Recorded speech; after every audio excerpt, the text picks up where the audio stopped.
If everyone would take their seats, we will begin. We have a full agenda this morning.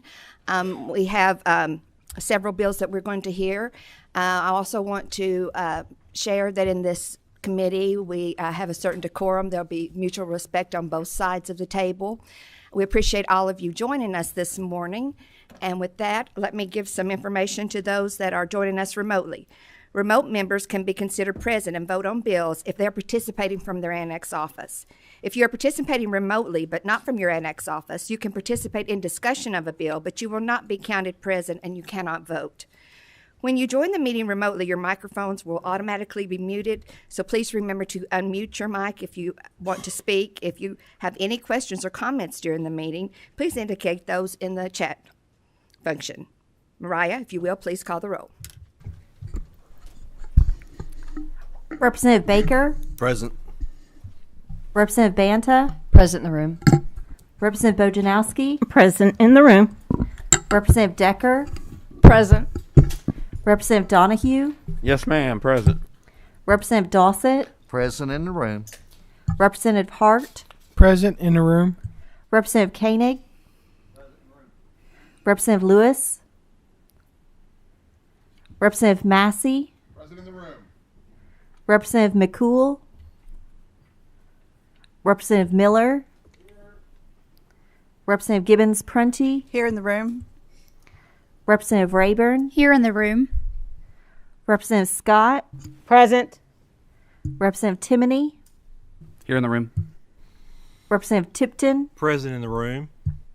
Representative Weber. Present in the room. Representative White. Representative Wilner. Here in the room. Vice Chair Riley. Present in the room. Chair Huff. Present in the room.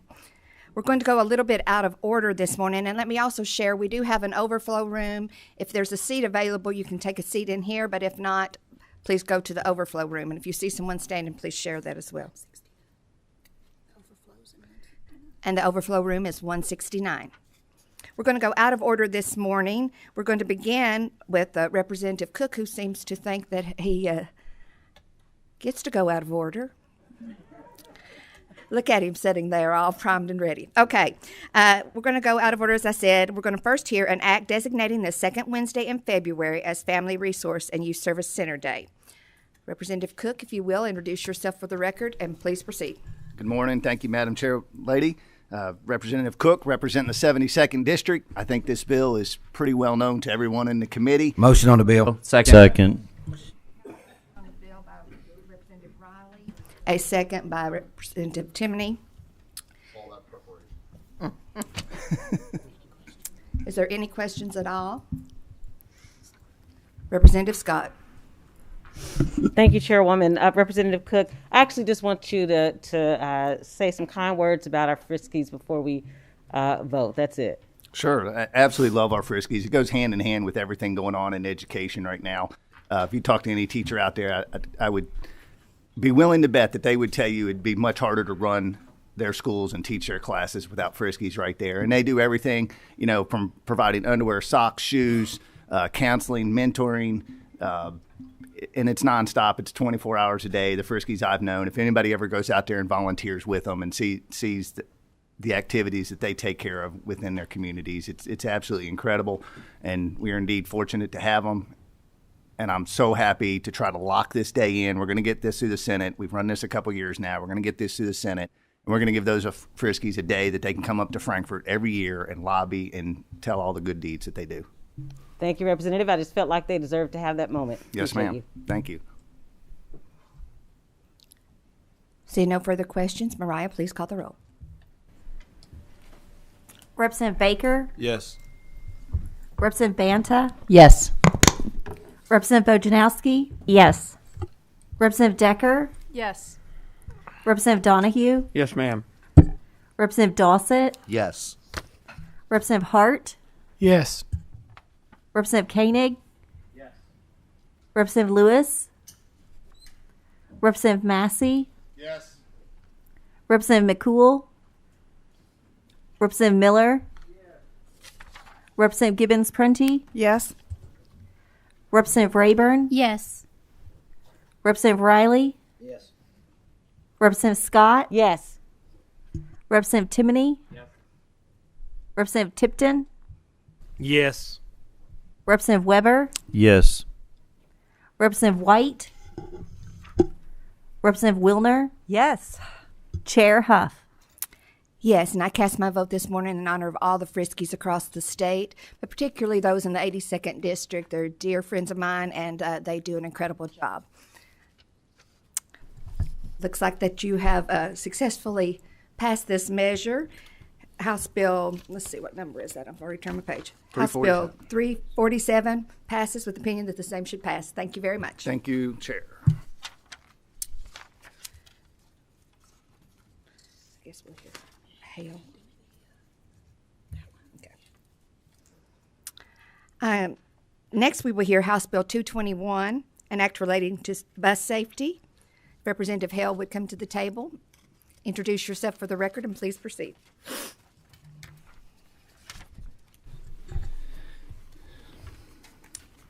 Good morning, Madam Chair and members of the committee this morning. I really appreciate the opportunity to be here today.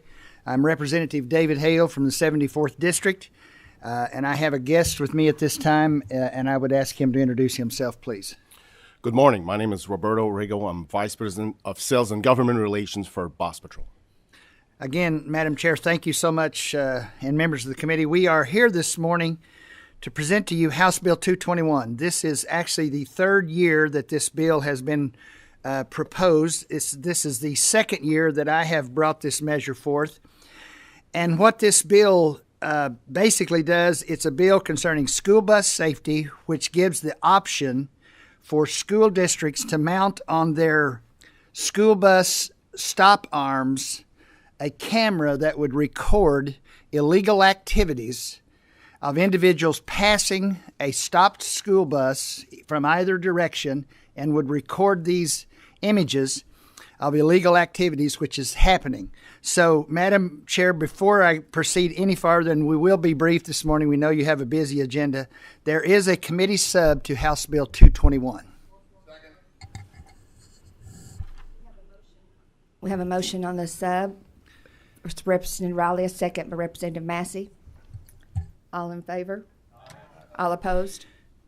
Committee sub is adopted. Thank you, ma'am. And the only thing that the committee sub does different from the bill last year was it just gives the local law enforcement agencies that review these civil penalties, it gives them the right to be compensated of a $25 compensation for each offense that the local sheriff would proceed in viewing these infractions or these violations that would happen.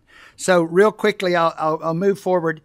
This bill, again, it's about safety for some of the most vulnerable people in our society, and that is our children that are riding our school buses to and from school every day. It is estimated that there are literally thousands of violations that happen across the country and also right here in the state of Kentucky of individuals that pass buses as children are either getting on or exiting. And I have this is incredible, a personal story that happened right in front of my house a few months ago. My neighbor, which had no idea she knew I was a state legislator, but she had no idea that I had been proposing a piece of legislation like this. Her 7-year-old son was actually exiting the bus to get off the bus. And the way the direction the bus was going, he had to exit the bus and actually come into my driveway and walk around the front of the bus to get over on the other side.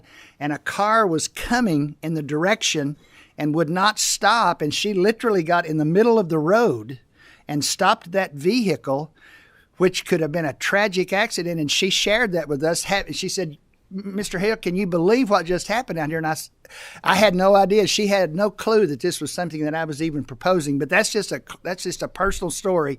But real quickly, I want to be plain with the committee. I have no sympathy, and I mean that from the bottom of my heart, no sympathy for anyone that would illegally pass a stopped school bus that is allowing our children to exit that bus or either to get on. So what this House Bill 221 does, it really attempts to change the driver behavior through the creation of a new civil penalty that if a person is caught passing a school bus that's outfitted with a stop arm camera, and I want to make very clear this point, this is totally an option for the school districts to make the choice. There is no mandate here. We want to make this available to every school district in the state of Kentucky. There are over 20 states that have implemented this. I don't know if some of the other states have mandated it or not. Some of them, I think, have. Motion on the bill as amended by the committee substitute.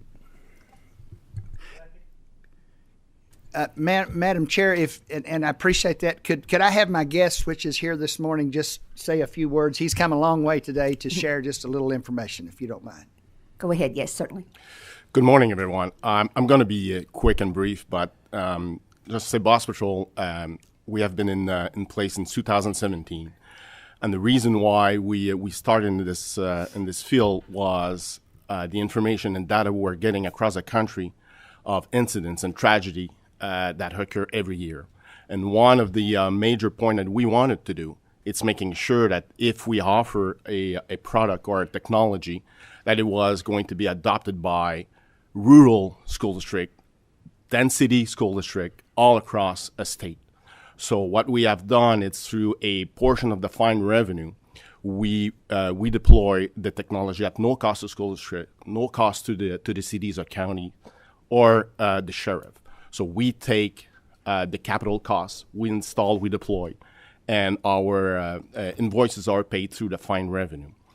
One other point that I want to raise is illegal passing. We all think that it comes from the right side, from the left side, but 15 to 20% of these illegal passing comes from the right side of the school bus. So if you can imagine, if a car passed by the right side, it's extremely dangerous. And right in this state, right next door, Indiana, they had an incident in 2018 where 3 children of the same family got struck by a pickup truck and died instantly. So, and it was in a rural area. The other thing that I want to raise is, even if the volume of citations come from big cities, the tragedy comes from rural roads because of speed of traveling, as you can imagine. So if there's one citation that can be used with technology, it is this one. We cannot ask law enforcement to follow every single bus. It's impossible. Warning campaigns have been put in place, but warning campaigns without enforcing the law does not get driver behavior change. Drunk driving, it's one of the best examples. If you do a awareness campaign and you do not enforce the law, you cannot change driver behavior. What this bill is asking for is for every single one of us to pay attention when you're around a school bus. When the yellow lights are flashing, you should prepare to stop. When the red lights are flashing, you should stop. And bringing this bill up, Kentucky would be the 22nd state of bringing this law forward. Every single state has, the 22 states that have a law, current law, it's an optional state, but it gives an important tool to law enforcement to enforce the law. So thank you, Madam Chair. If there are any questions, I will try my best to answer. Thank you. We do have a couple of questions. Representative Massey. Mine is more of a comment than a question. Thank you for bringing this bill forward. Certainly, school safety is fundamental to this body, as has been evidenced in our past bills. But I will say that in reading the bill, this is more of a legal question or a comment, I guess, is that in the bill, I think the camera takes a picture of the license plate, and so the ticket follows the car.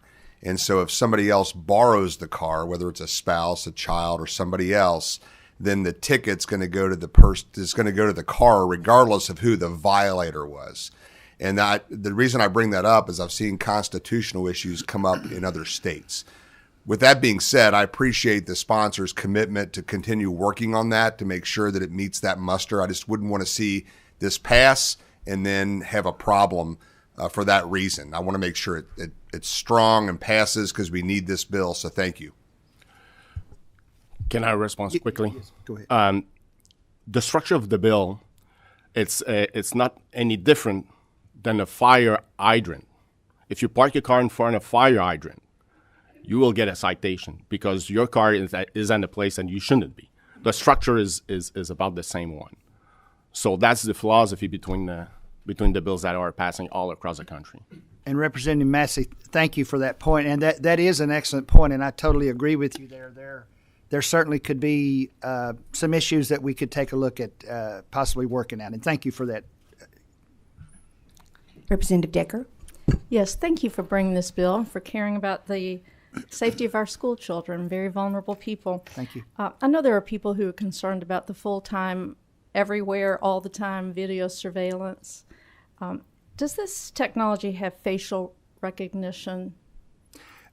This technology is not intended to have facial recognition. This technology is only intended to take an image of the passing car, truck, automobile, and actually record that license number. Thank you. Is the full intent of that. And can you tell us how the video is stored and how it's retrieved and by whom it may be retrieved? Well, as to whichever vendor, if this would become a law and become optional for our districts, they themselves then would do the contracting with the vendor of whichever one that may be, and that's the recordings of those images then would be fed back to a data system of that company that they have that vending issue with there.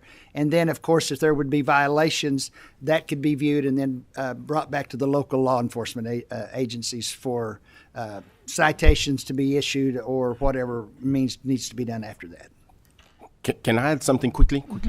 The reason why the school district must be the contracted body is because they have all of these protocols. School buses are an extension of the classroom. So whatever privacy issues are applied in this classroom are applied in the school bus. So through the contract and procurement process, they will establish the same protocols and regulations. Thank you.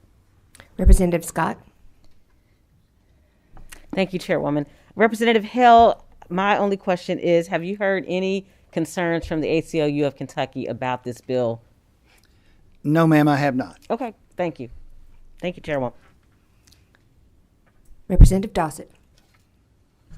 Thank you, Madam Chair. Representative Hale, I'm appreciative of this legislation.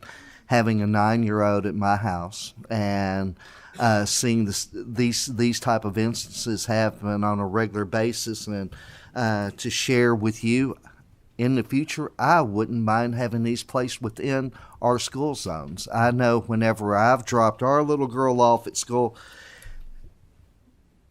twice through this past fall, I've had someone pass me as we're turning into the school entrance right there. And every year it's multiple times. And I know if I'm experiencing it multiple times, how many other individuals are doing that. And it's basically due to individuals that are running 5 minutes late to work, and it's happens normally every day.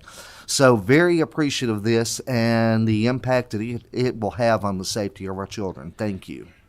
Madam Chair, may I add just one more comment, please? Yes. Again, I want to make sure that everyone here understands. I know there's issues, privacy issues, that some people have issues here with. That's not my intent at all with this. This is to protect those children. And again, I say this, I have absolutely, it just really bothers me that we have thousands of violations that are happening.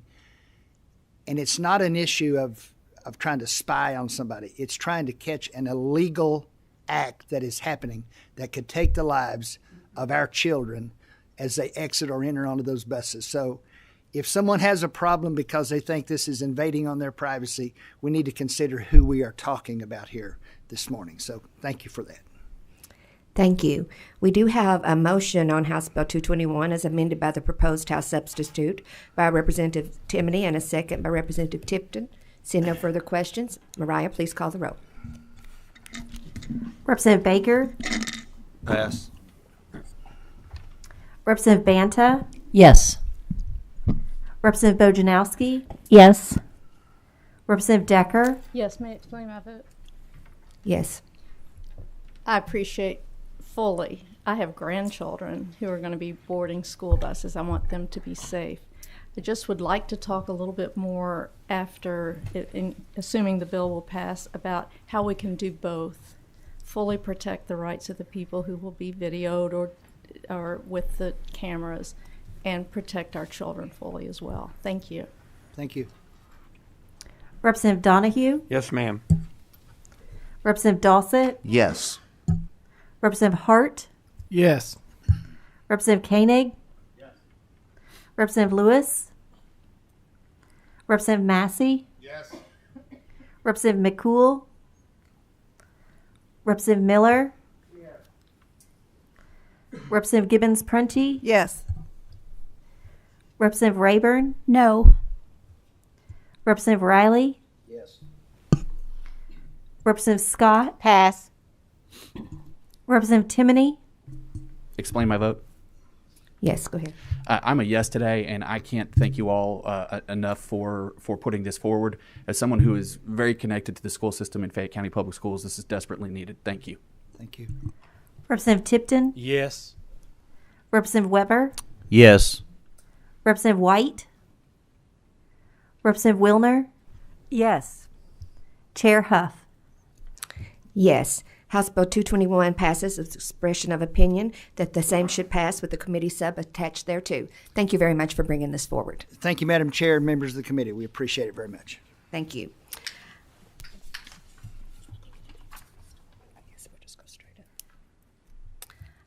Next, we will hear House Bill 51, an act relating to facial coverings in the education settings. If Representative Beckler would please come to the table. And if you have any guests, introduce yourself and please proceed.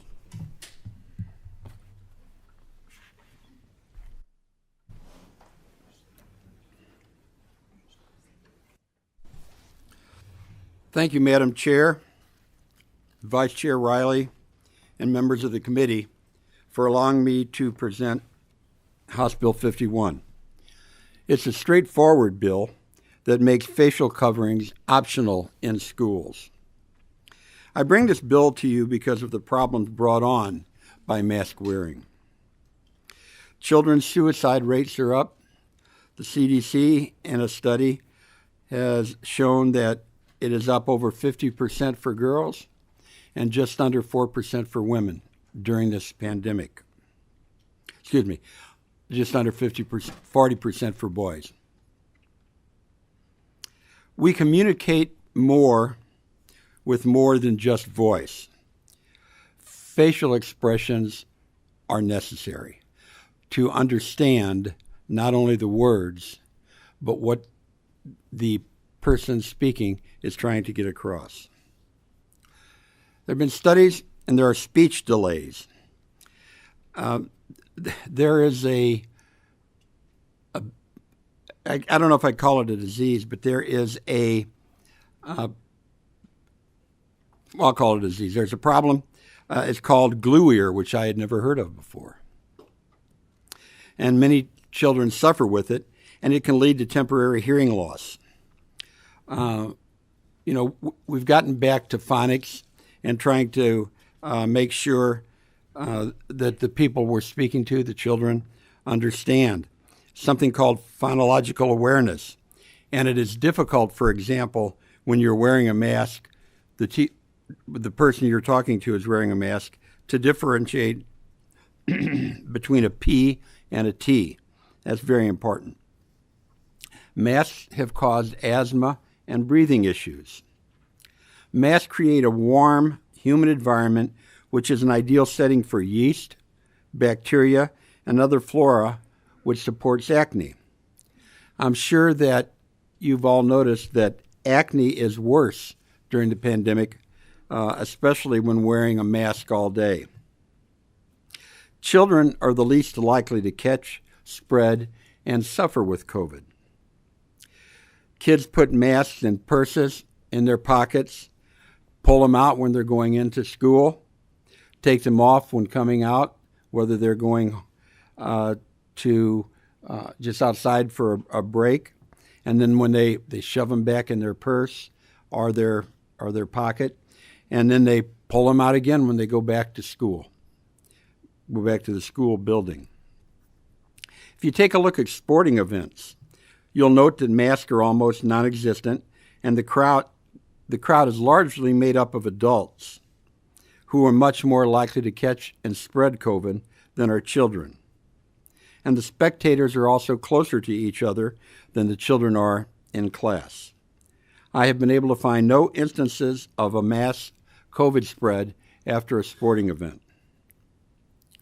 Pennsylvania, New Jersey, Connecticut, Delaware, the president's home state, and Oregon, none of them hotbeds of conservatism, all have announced an end to school mask mandates.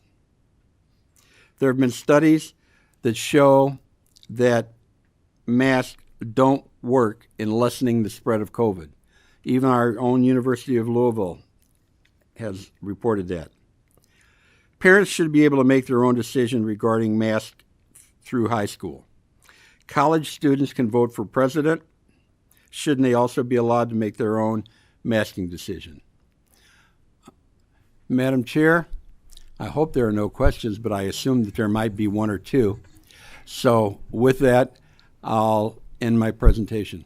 Thank you. We do have a committee sub, and members, you were provided that committee sub by email yesterday. If you could briefly explain the committee sub, and we'll address that. Thank you. The committee sub, the original bill talked about viruses, including COVID.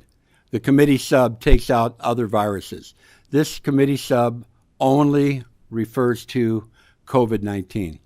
Motion on the bill. We need to adopt the sub first, please. Okay, we have a motion on the sub by Representative Hart, a second by... Is that not what I said? Who was the second? Representative Decker. All in favor? Aye. All opposed? Committee sub is adopted. Now we will go ahead and continue on with the bill itself. We have a couple of questions for you. Representative Donahue. Thank you, Madam Chair. I believe we have a mask mandate in this building. Take a look around the room. You know, we talked about last session here about how important it was for local control and how we really push for that as a legislative body. And I don't understand why we're trying to take away that opportunity to have local control. So can you explain that to me? I'll attempt to explain it. If you said take a look around the room, I would also say take a look around the room. It's roughly 50-50. People are wearing masks, not wearing masks. It's certainly not universal. With regard to local control, I don't know of anything that is more local than a parent making the decision whether or not their child should have to wear a mask. Thank you, Madam Chair. Representative Massey. Thank you. I'll make it a comment. I think I've struggled with this bill because of the same reasons that have been lifted about. We in the special session passed a bill to give the local control to local school boards because I think that they're in their communities and they're duly elected officials and they're the best people to make that decision. That being said, I've heard a lot of commentary and received a lot of input from other people in the community. So for purposes of that, I think that we need to have a full debate on this issue. And I thank you for bringing this to the attention of a body that certainly has to engage in that debate. I'd just like us to consider that factor about are we sending mixed messages or not with respect to that local control option. That's all. Representative Scott. Thank you, Chairwoman. In the bill, you talk about mutated strains of COVID-19 and not mandating the requirement to wear masks on public school premises. But the reality is we have public mandates about public property, and if the bill itself is acknowledging that there are mutated and multiple strains of COVID-19, why would we not want to protect ourselves and especially our most vulnerable, our children, from this global virus? Because masks don't work. That's not true. Thank you, Chairwoman. Thank you. We do have someone that has asked to share their concerns regarding this measure. Rob Weber of the Kentucky Academy of Science, if you would come to the table, please. You can introduce yourself for the record and please proceed.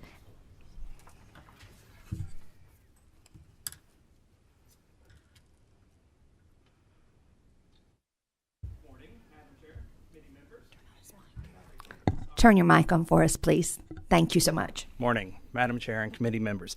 I appreciate this opportunity to share a brief statement with you from the Kentucky Academy of Science, and I want to note that this statement has also been endorsed by Kentuckians for Science Education.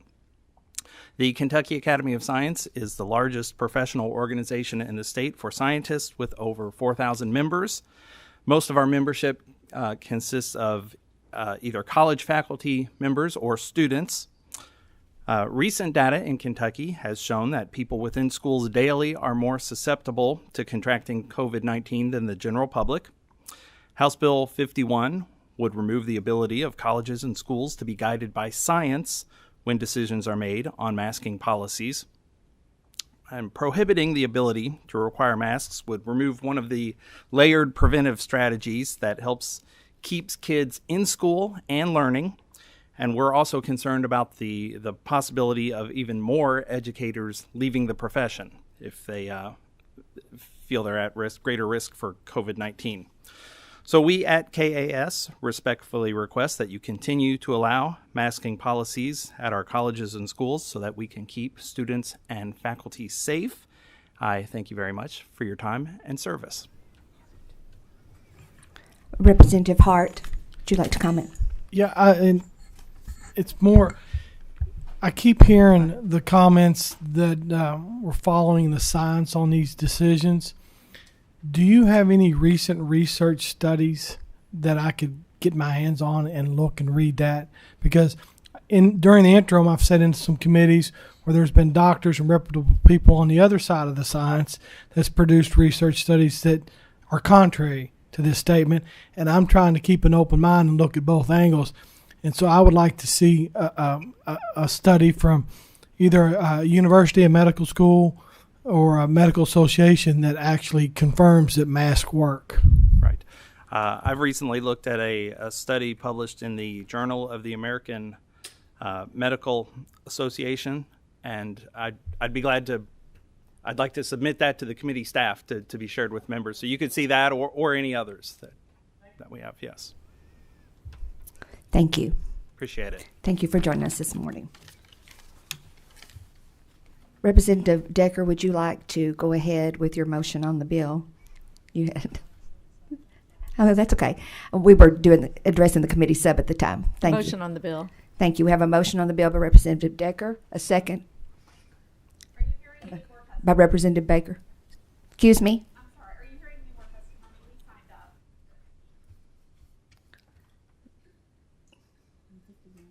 On House Bill 51? We did, yeah. I emailed yesterday. Added to the list. Sorry to interrupt, but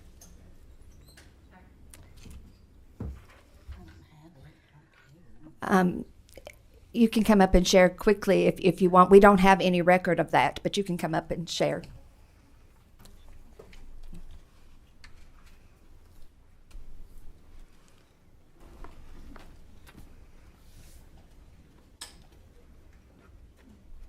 Please introduce yourself for the record. Yeah. And your guest as Hi. well, and please proceed. Thank you. My name is Kristen Worthen. I am a mom. We live in Oldham County. This is my daughter, Harper. She's 11. So I'm here today just to represent the perspective of a vulnerable family living through this pandemic and in opposition to this bill.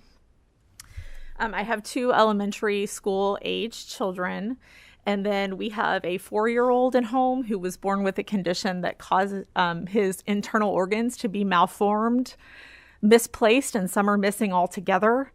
After today, we go home. My kids can't attend school for the rest of the week. We're going to quarantine away from their younger brother before his procedures that he has coming up next week. This is Theo. This is my son, He's 4. He's not old enough to be vaccinated yet.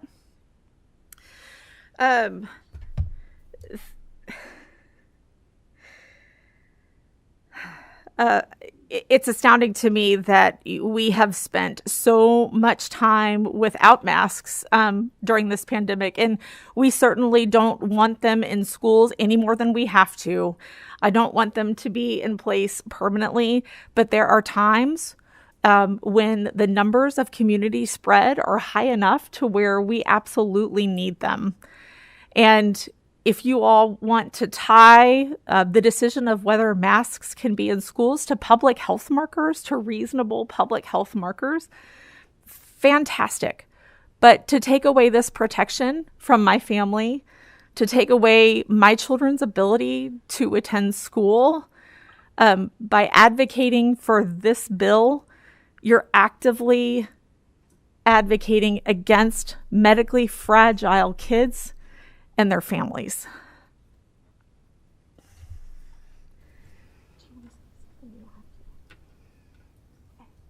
Thank you. Thank you. We've already recorded a motion and a second. Mariah, if you will, please call the roll.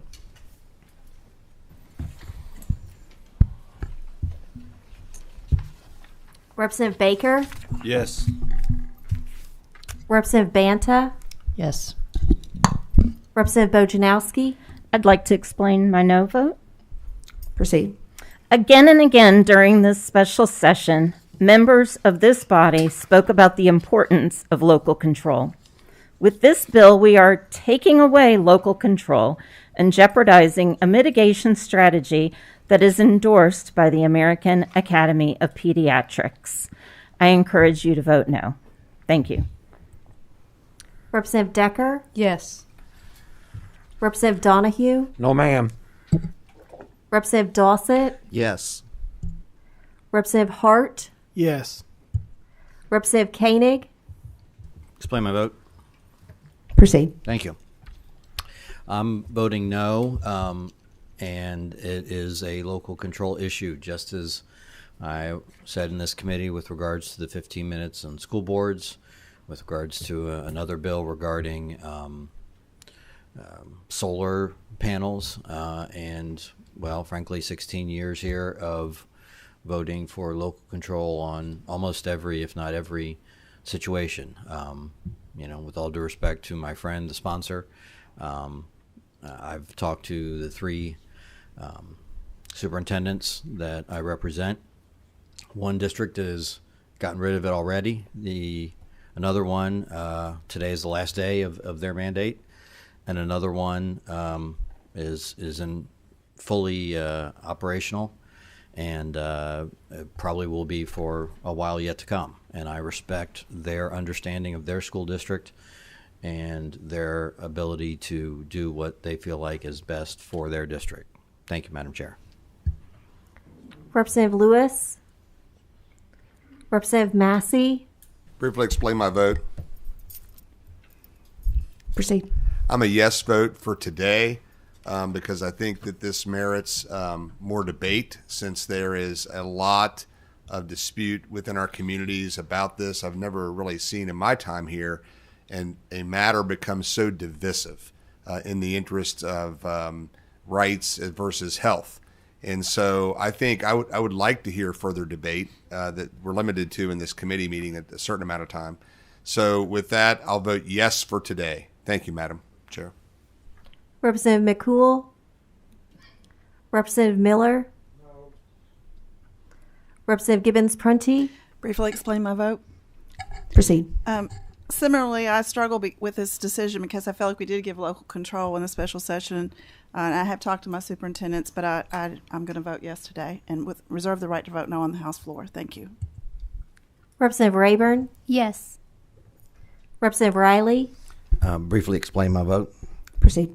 I'm going to be a yes. I'm, like a lot of people, conflicted about this. One, I do think the masks have negatively impacted learning, especially when it comes to reading for elementary students and young folks. I think it's had a negative impact. Obviously, as the sponsor mentioned, facial expressions are so big when you try to teach reading and those type of things.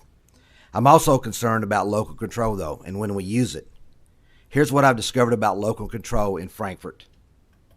You use it depending on whether you're for or against the bill, and it makes no difference if you're Republican or Democrat. Thank you. Representative Scott. Thank you, Chairwoman. I'd like to explain my vote. Proceed. Thank you. So we know that dozens of school football teams had players who tested positive for COVID. We also know that there was a disproportionate impact of COVID-19 on Black and Latinx people in Kentucky, as well as the reality of vaccine apartheid, where it wasn't available in certain communities like mine. We saw entire school districts close because of COVID-19 outbreaks. So this is about public health, not your personal preferences. And I have to reject the narrative that nothing works in fighting COVID-19, because time and time again, that's the message that we're receiving. So I'm voting no on this bill. Thank you, Chairwoman. Representative Timoney. Madam Chair, explain my vote. Proceed. You know, obviously, I have a very close relationship with the school system, and I had a constituent come to me the other day and said, you know, what do we got to do to keep kids in person? Do whatever you got to do to keep kids in person. So for me, this is a mask versus an NTI, and all the evidence about mask wearing and harms, it's anecdotal. What's not anecdotal is NTI being the detriment. So that's why I'm a no vote today, to keep local control and to make sure that we're doing, making sure that we're keeping kids in person. Thank you. Representative Tipton. May I briefly explain my vote, Madam Chair? Proceed. Like many who have spoken before me, I've heard from so many people on both sides of this issue.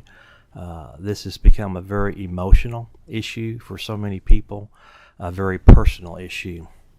I do agree with the concept of local control, but I think in this case we need to have further discussion. The gentleman, Mr. Weber, mentioned he was going to get us some information. I want to continue to study this issue. Like the sponsor of the bill, mentioned, and Representative Riley mentioned, I'm also concerned about the impact on learning across our state. In 2019, the third grade K-Prep reading proficiency scores were 52.7. We did not test in 2020, but the 2021 scores came back. That reading proficiency score was 29.8. And we all understand, especially for early literacy, the importance of those facial expressions, learning to make those sounds, to understand those sounds. So we've got a lot of things to consider here. I'm going to vote yes today. Representative Weber. Yes. Representative White. Representative Wilner. Briefly explain my vote. Proceed. Thank you. I'm voting no today, and I'm voting no on behalf of children with disabilities and medically fragile children who could be denied their public education if this bill were to pass. Thank you. Chair Huff. Yes. House Bill 51, as amended by proposed sub, passes with expression of opinion that the same should pass. Thank you very much. Thank you, Madam Chair. Our last topic today that we will be taking up and measure will be House Bill 23, an act relating to athletics. If Representative Dotson would please proceed to the table, as well as your guest. Introduce yourself for the record, and please proceed. Thank you, Madam Chair, members of this committee. I appreciate you taking the time to listen. Very important piece of legislation that has been brought forth. At this time, I'd like to have my guest introduce themselves. Just introduce yourself. My name is Carol Franzen. I love to public speak. I am 51 years old. I've lived in Northern Kentucky for my entire life. I'm a graduate of Northern Kentucky University, and I'll reserve the rest for later. Morning, Madam Chair. My name is Matt Sharp. I'm Senior Counsel with Alliance Defending Freedom, and our law firm is representing female athletes in Connecticut, Idaho, and other places that are fighting to protect fairness in women's sports. And I also will have a brief testimony from Holly Gravely. She'll come up and give a brief testimony during this time. Again, thank you, Madam Chair, members of this committee. I'm Representative Ryan Dotson of the 73rd House District. Today I'm here to present to this committee House Bill 23. This piece of legislation is very simple, but yet a very profound measure. Madam Chair, we have a committee sub that I would like to introduce and briefly explain. We have a motion on the sub by Representative Banta, a second by Representative Massey. All in favor? All opposed? Committee sub is adopted. Please proceed. Originally in the bill, we included K through 12 and post-secondary education when it comes to biological males playing in female sports. But with this committee sub, and after talking with many of my colleagues, we thought it would be appropriate to cut out kindergarten through 5th grade, since that a lot of puberty changes doesn't occur until latter 4th, early 5th grade. So this committee sub takes K through 5 out of this measure, because most of the physiological changes don't really begin to occur in young males until the latter part of the 4th and 5th grade. House Bill 23 simply states that biological males cannot compete in an all-girls sport. Section 1, paragraph G of KRS 156.070 defines how sex is determined. First of all, you could use an original, unedited birth certificate. And in cases where a birth certificate is edited, and there are times that does happen. At times, mother doesn't declare the paternity. In other states, that is not necessary to declare sex at birth. So in those cases, then a sworn affidavit from a physician, advanced practice registered nurse, a physician's assistant, or a chiropractor is sufficient. Any individual could participate on a boys or co-ed team, but this piece of legislation specifies girls' teams.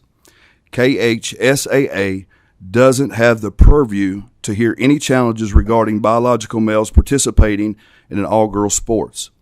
Section 2 of this measure is our enforcement measure. If a female student is deprived of an athletic opportunity or suffers direct or indirect harm or is retaliated against as a result of a violation, then she shall have a private cause of legal action. In that action, she will be entitled to two things. First of all, an injunctive relief, which is a court order stating that the violator or the violation should have to stop immediately. Secondly, is monetary damages in an amount of no less than $5,000 with no cap for compensatory damages if proven otherwise. Section 3 of this bill simply includes post-secondary education, and it prohibits the NCAA from hearing any action arising from biological males competing against females. 37 states have already taken up this legislation. 10 states have passed it, with South Dakota just passing it earlier this month. At puberty, males begin to have increased muscle mass, strength, including increased heart size, higher hemoglobin levels, which carries oxygen throughout the body. Muscle to fat ratios compared to females are much greater. Greater bone density, greater metabolism rate, thus releasing faster energy. The clear physiological differences led to major physical advantages for males over females. Many of you all may remember Florence Griffith Joyner, commonly known as FloJo. This lady was the epitome of female sports. She worked, she labored, and she reached the pinnacle. But in 2017, 37 high school boys beat her record in the 100-meter. Those boys didn't train as she trained. They didn't work and put the effort in that she did. But because of their birth, they had physiological and physical advantages. We see that we need to create a level playing field for our girls across the Commonwealth. In many sports organizations, the only requirement for playing as a transgender female is a year of testosterone suppressants or blockers. But that in itself is not enough, because by the time puberty comes, the physiological differences are already so prevalent and the physical advantages are already there. Isn't it ironic, here we are today, 50 years after Title IX, that we are defending women's sports? We have currently 51 co-sponsors on this measure in the House. This affects scholarships for young ladies. Feminists are speaking out. Members of the LGBT community are divided on the issue. This law ensures that both sexes get the opportunity to play in a competitive sport. I don't want one single girl in our state to lose a female sports title, a scholarship, or more importantly, to play a girl's sport. This is fundamentally about fairness. It ensures both biological females, biological males, have a level playing field. We don't want to deprive any of the females of these opportunities. This is not a Democrat issue. This is not a Republican issue. This is not a red state, blue state issue. There has been a poll all across America that people are crying out, save women's sports. In a recent study, only 1/4 of males receiving hormone therapy were able to even achieve the level of testosterone that females have. 1/4. And even at that, the physiological changes have already taken place. And despite 12 months of testosterone suppression, male subjects in one study still enjoyed 50% greater leg strength than a central group of healthy females. Now, we talk about science a lot, and we use it to our advantage when it fits our narrative. But let me just give you just a little bit of scientific information here. Men average around 60 to 100% greater arm strength, 25 to 60% greater leg strength, and approximately 60% greater grip strength than women. In baseball, tennis, and volleyball, men are able to throw, hit, kick the ball further, faster than women. On average, females throw a ball at 60 miles per hour, when on average a male does the same at 81 miles per hour. The advantages are distinct. They are there. And this issue needs to be taken care of. And here we are today defending our women's sports.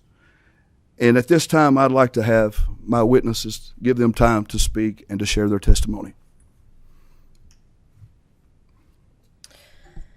Good morning, and thank you for allowing me to be here today. As I said, my name is Carol Franzen, and I'm 51 years old. I am a mother of 3 boys, aged 26, 24, and 21. I have worked as a paralegal for 25 years, and I've been a high school boys and girls swim coach for the last 9 years. I also volunteered as a middle school conditioning football coach for boys for close to a decade. I've swam competitively for 12 years on a club team and high school team as well. When I was first asked to testify today, I was actually very excited. I've been outspoken on this issue from the start, and of course many will think this is a religious issue or a morality issue for me, but nothing could be further from the truth. I've always been a live and let live kind of person. I frankly believe that whatever choices people make in their lives are their own and are none of my business. I have many friends from all walks of life, and I judge a person based on how they treat me, not on how they live. I'm sure I will be called a racist, a bigot, or I'm against the LGBTQ community, but nothing could be further from the truth as well. Once again, this is not a social issue for me, it's a fairness issue. It's my understanding that the ACLU may be here today and is against this, and I sincerely hope that they are here to protect the rights of young women who are being affected by this situation. I pray that they are here to protect the rights of thousands of female athletes being forced to compete against biological males. They claim to protect and fight for fairness and rights. Well, we're taking the rights away from many to protect the feelings of a few. I will begin by saying that men and women are not equal. Yes, I said it. We are not equal. We are different. Different in many ways, but just because we are different does not mean one is better than the other. This does not mean that women aren't capable of doing many things that men can do, and sometimes we do them better. But men and women are very different physically. Men are stronger than women. Women are built differently, typically have more body fat, are normally shorter than men, and generally have a smaller build than men. This is fact and cannot be disputed. For 2 years of this pandemic, and I heard it again this morning, we have been told over and over again to follow the science, follow the science, follow the science. Blindly follow science even if it has yet to be proven as fact. So if we are to follow the science, then we must follow the science here. You cannot change your genetics. No amount of reassignment surgeries, clothes, makeup, longer hair, nail polish, or hormone injections can change your genetic makeup. No one in this room could dispute this or argue that it is possible. We are born with an X or Y chromosome or an XX chromosome, and that determines our biological sex. Period. So when the transgender males compete as females, they are forcing females to work even harder to compete against someone genetically stronger than they are. In fact, it is physiologically impossible for female athletes to compete on an even playing field with biological males. Now, I'm going to talk about swimming as an example quite a bit because that is something I know well. It's also a sport where you can observe males and females competing either at the same time at separate ends of the pool or run right after the other. So I'd like for everyone to imagine for a moment that your daughter is a swimmer who has worked her entire career towards a goal of being state champion in her event. She goes to 2 practices a day, 6 days a week for years, and this is something I've experienced. Does dry land work, lifts weights, eats properly, spends time going to stroke, turn, and start clinics, and finally reaches her goal of making it to the final heat of the state competition.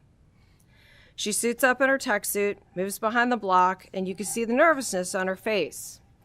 She steps up on the block, she looks to her left or right, and what does she see? A 6'5" transition male who went through puberty as a male, and she knows in that instant she will have to settle for runner-up. Why? Because boys are faster than girls in the pool. Follow the science. I've looked at a copy of the state psych sheet for the state meet in Kentucky this year. It lists the top 40 swimmers in each event for each sex. Not once do you find the top male and female competitors even close in time. The boys are always faster. The state of Kentucky swim meet is this weekend, and I'll be there. So I took some time to compare the times of the male and female swimmers from the entry list. Take, for example, the 200 freestyle, which is 8 laps of the pool and is considered a mid-distance race. The fastest female qualifier is a junior, whom I've seen compete in person, and she will be attending a Division I college for swim. She qualified at 1 minute, 47 seconds, .84. This is an excellent time and will be more likely bring her home a state championship. The fastest boy qualifier in the same event is a sophomore and qualified with a time of 1 minute, 41 seconds, over 6 seconds faster than the female. Another example would be the 100-meter freestyle or 100-yard freestyle, which is considered a sprint and is only 4 laps. The top female qualifier is a senior, and she earned the top spot with a time of 48.53, again, an excellent time.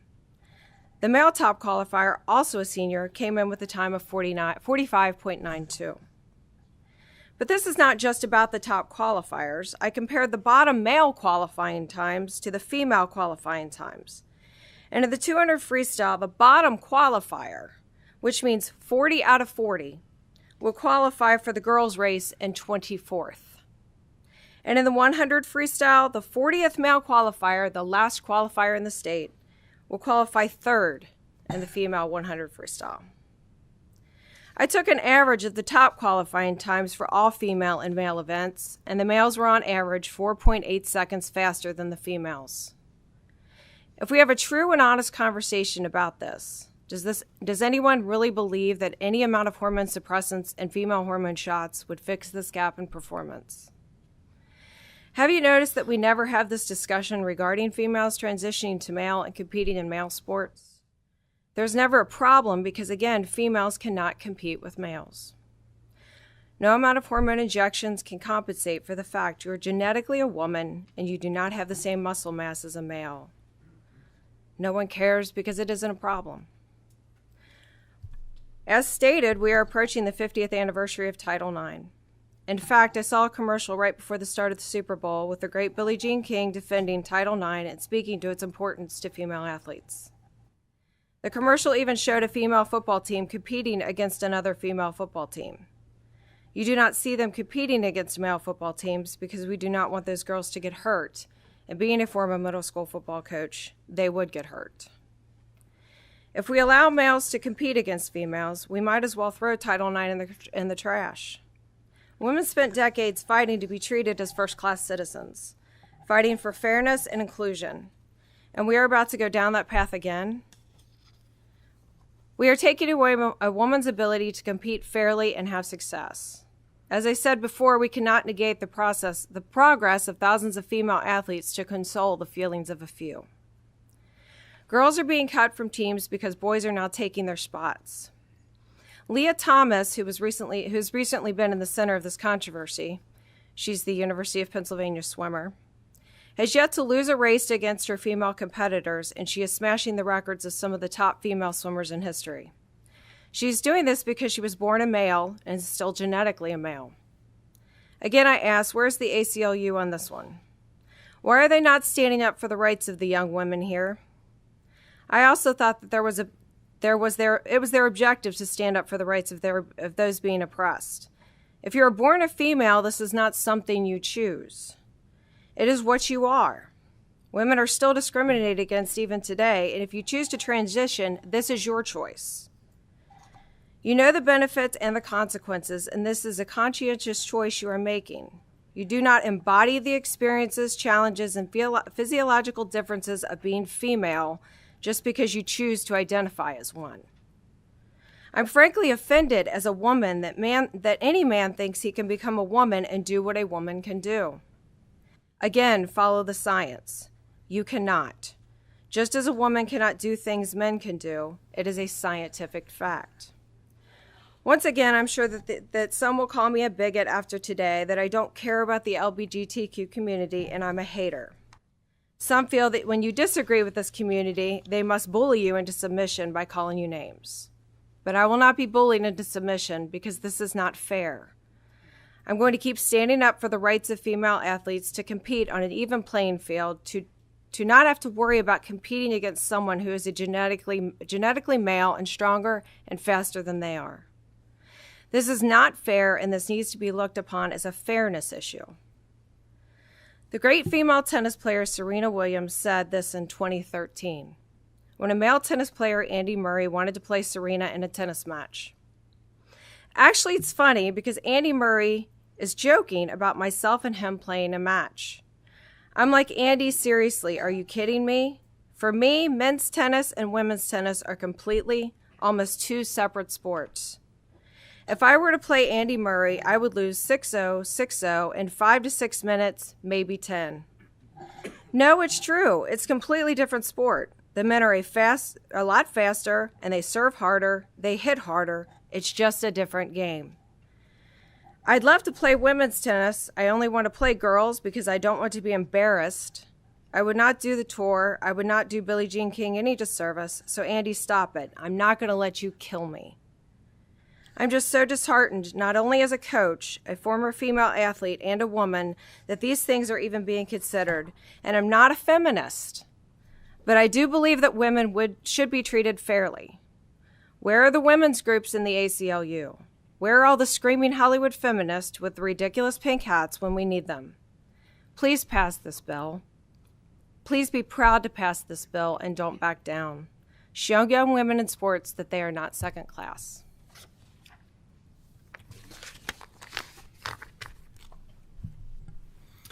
Good morning, Madam Chair. Again, I'm Matt Sharp, Senior Counsel with Alliance Defending Freedom. Women deserve to compete on a level playing field, and allowing males to compete in women's sports destroys fair competition and women's athletic opportunities. Biological sex is indisputably the single biggest driver of athletic advantage. Men generally have a 10 to 20% advantage depending on the sport over females. And the science shows that comparably fit and trained males will always have physical advantages over women. Even the world's best female Olympic athletes would lose to literally thousands of men and boys on any given day. That's the reason we have women's sports as a separate category. It's the time-tested way to ensure that women can showcase their talents and become champions. Unfortunately, across the country, we're seeing more and more instances where males have taken away championships, records, and countless athletic opportunities from female athletes. In 2019, CeCe Telfer, a biological male who identifies as female, dominated the 400-meter hurdles at the NCAA D2 National Championship. Telfer actually improved in several track and field events after a year of testosterone suppression. In Connecticut, 2 males captured 15 women's championships, set 17 new records, and took over 80 opportunities to advance in competition that rightfully belonged to females. One of the males had competed for 3 seasons in the male category, but then switched to the girls category and quickly dominated the events. And that hurt girls like Selena Soul and Chelsea Mitchell that my firm is representing in a challenge to Connecticut's policy. Or we reference University of Pennsylvania swimmer Leah Thomas, a male who identifies as female and has been breaking records since the fall. Thomas jumped from number 462 in the male division to number 1 in the female division. In a recent letter, 16 of Thomas's teammates spoke out about the unfairness of Thomas competing on the women's team. They described how, quote, Leah's inclusion with unfair biological advantages means that we have lost competitive opportunities. Some of us have lost records. To be sidelined or beaten by someone competing with the strength, height, and lung capacity and advantages that can only come with male puberty has been exceedingly difficult. HB 23 would help prevent stories like this from happening to female athletes in Kentucky by ensuring that women are not forced to compete against men. And that's why legislatures in several states, including Florida, Arkansas, West Virginia, Mississippi, Idaho, Montana, and South Dakota, have passed laws like HB 23. And I want to talk about the legal issues with this. HB 23 is fully consistent with the U.S. Constitution and federal law, including Title IX. In fact, federal courts have long recognized that it's constitutional to provide separate programs based on sex, including sports teams, locker rooms, or even single-sex schools. As the Ninth Circuit Court of Appeals explained when upholding an Arizona policy that, like HB 23, simply says that males are not eligible to compete on female teams, it is a, quote, physiological fact that males would have an undue advantage competing against women, and that due to average physiological differences, males would displace females to a substantial extent if they were allowed to compete for females' positions on the female team. Or as the Sixth Circuit Court of Appeals, which has jurisdiction over Kentucky, explained, it takes little imagination to realize that if play and competition were not separated by sex, the great bulk of females would quickly be eliminated from participation and denied any meaningful opportunity for athletic involvement. HB 23 has become more urgent than ever, especially for collegiate athletes, after the NCAA's recent decision. Rather than standing with female athletes by adopting a policy that ensures fairness, the NCAA punted to a patchwork of national and international organizations, some of which that allow men to compete on women's teams with no preconditions, and others which have no policy at all. It's therefore urgent for this body to set forth a clear, fair, and scientifically based policy to guide schools and colleges throughout the state, and to guarantee equal opportunities for our daughters and granddaughters to participate and win. And I want to emphasize the importance of being able to participate. Allowing males on girls' teams means that a girl is going to lose a spot on her team. She's going to lose the numerous benefits that flow from participating in sports, such as learning teamwork, how to overcome adversity, and leadership skills. In fact, a recent survey of women business leaders from Inc.com found that 94% of those women leaders had participated in sports. They described how vital those athletic experiences were to their professional development. Every girl in Kentucky, many of whom will one day grow up to be business, community, and perhaps even legislative leaders, should have the same athletic opportunity available to her. In sports, biology is what matters, and when we ignore science and biological reality, women pay the price. Allowing males to compete in girls' sports reverses nearly 50 years of advances for women, and that's neither fair nor equal.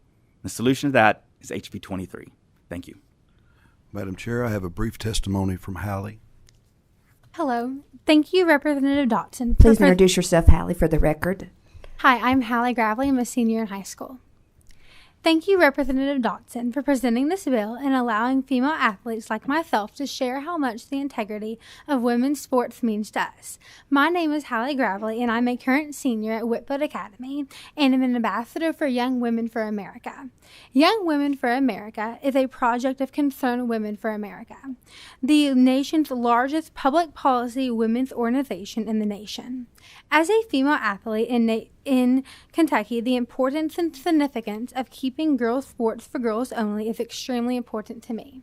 Since I was 8 years old, I have been a figure skater and have swam 3 seasons with the swim team throughout the past 6 years. Just last week, I completed my senior year swim season. I finished middle school and high school sports without the trauma of being forced to compete alongside a male claiming to be a female. That is not a privilege, it is my right.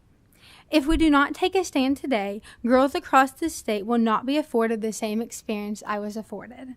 Everything about how our sports are structured recognizes the uniqueness of men and women. If I am in a relay of 4 people and one of my teammates cannot swim, we would never be able to throw in a male swimmer from our school to help us complete the relay. This is not fair. It gives our team an unfair advantage over the other female relay swimmers because men are biologically different. As a woman and an athlete, I cannot comprehend how someone's gender confusion changed this simple scientific and biological fact. If how we compete in sports and what team we are on is dictated by our feelings at that time, what prohibits the scenario I just explained from becoming a reality? Leah Thomas, a male swimmer currently competing on the women's team for the University of Pennsylvania, first competed for 3 years on the men's team and ranked number 462 nationally. Today, Leah ranks number 1 and is crushing female athletes' times by 38 seconds. This is devastating for female athletes who have trained for years to beat records, place at championships, or even secure their spot on a collegiate team. Our academic futures and scholarships are on the line. As an ambassador for Young Women for America, I represent not only myself as an athlete, but also young women across the state and this country who believe one of the most foundational truths that have existed from the beginning of time. God created 2 distinct sexes, male and female. Allowing biological males to compete in women's sports is an attack on science, on physical reality, and a betrayal of women's rights. So, on behalf of the thousands of young women I represent, I'd like to take this moment to once again thank Representative Dotson for including protections for female college athletes in this bill. As a high school senior headed for college, whether female athletes are protected at the collegiate level will begin to factor into young women athletes' decision making. Will talented Kentucky athletes stay in the state to compete for titles, or will they be forced to head to another state in search of the fair opportunities they deserve? Women and girl athletes at every level of education deserve protection in sports and school facilities. Every legislator must ask themselves if they will fight for true women's progress or if they will stand by and watch as every shred of progress women have made in the past few decades is erased by ignoring biological reality. This year marks only the 50th anniversary of Title IX, and yet here I stand today still having to defend my right and the right of women across the state to have a fair playing field and maintain the integrity of girls' sports. This is not progress. Thank you.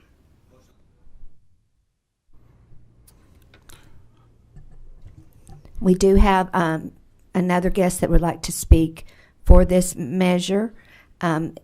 If the Family Foundation representative would come to the table and introduce themselves.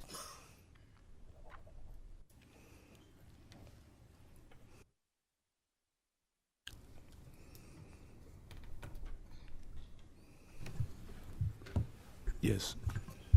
Chairwoman Huff, David Walls here with the Family Foundation. I'll be incredibly brief. We're in strong support of House Bill 23 and its common sense protections for female sports. Thank you all for the opportunity to hear this important issue. And on behalf of our thousands of supporters across the Commonwealth that have reached out on this issue, we are greatly appreciative of Representative Dotson for hearing this issue and for the opportunity to be in favor of this legislation today. Thank you. Thank you.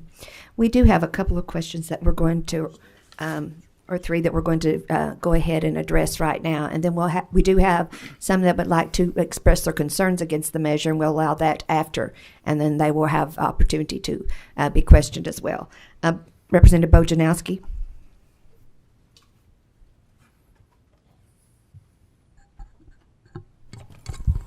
Yes. Thank you. Could you confirm that KHSAA regulations currently do not allow trans women to compete in high school sports in Kentucky? And please share any complaints that have been filed with the KHSAA regarding schools not following their policies for trans athletes in high school. We have reached out to KHSAA, and they have not publicly made a comment, but all I can say is that they do not oppose this measure. Their regulations doesn't really define sex as this measure does. So therein lies the issue with their policy. May I make a comment? Okay. So there is not an issue in Kentucky high schools as trans females are not allowed to compete. And I'm not sure if this would or wouldn't jeopardize our NCAA eligibility. This bill is about keeping middle school children from participating in sports. I was a gymnastics coach for 27 years. I saw firsthand how being a part of a team taught teamwork, sportsmanship, self-discipline, perseverance, friendship, and leadership. I didn't train elite athletes. I was raising children who then became pediatricians, athletic trainers, economics professors, marketing specialists, nurses, teachers, and I have at least one neurologist. Belongingness is an essential basic need, as is being accepted for who you are. Middle school is a very difficult time for children, all children, and I encourage this body to support belongingness in allowing these children to compete in middle school sports as themselves. Thank you. Representative Wilner. Thank you, Madam Chair. Well, similar to what my colleague just said, the overwhelming number of kids in Kentucky who participate in sports are not elite athletes. They just want to have fun. They want a sense of belongingness. We all, could probably recite the benefits of participating on a sports team, the sense of camaraderie, the sense of belonging, the sense of achievement, the sense of discipline and work ethic. And we know research tells us that participating in sports, not necessarily at an elite level, just at a fun level and being part of the team, translates into academic achievement for kids.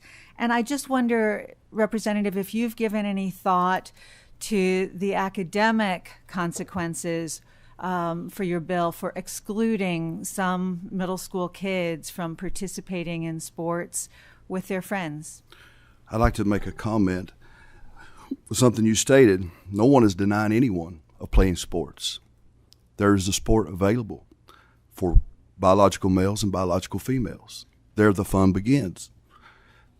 The issue is with this across the state, even though we don't have transgender females winning state titles, out here become world-class athletes, but what they are doing is taking up spots on teams to where young females cannot compete because they don't qualify. They didn't make the team. So therein lies the issue, Representative Wilner, is that these young ladies are excluded because a transgender female has jumped into that spot. May I briefly respond?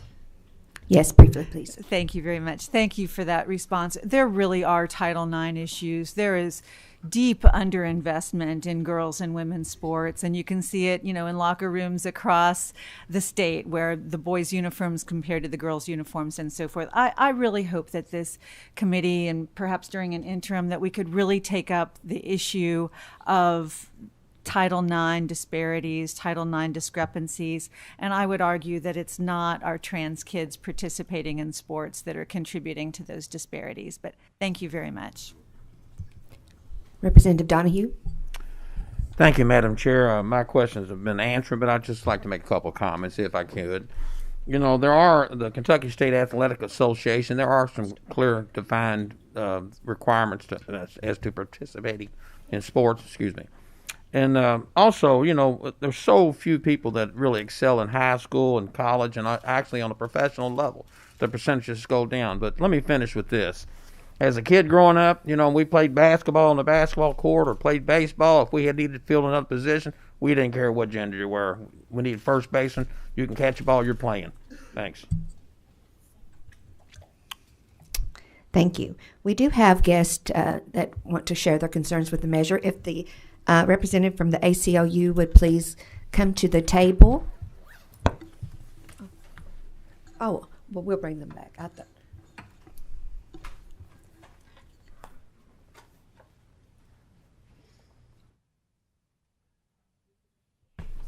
Hello. Please introduce yourself for the record and proceed. Hello, I'm Jackie McGranahan from the ACLU of Kentucky. And good morning, Chairperson Huff and members of the committee. Thank you for allowing me to testify today. I want to start out with House Bill 23 violates the United States Constitution and Title IX of the Civil Rights Act by imposing a wholesale ban on girls and young women who are transgender from participating in athletics consistent with their gender identity.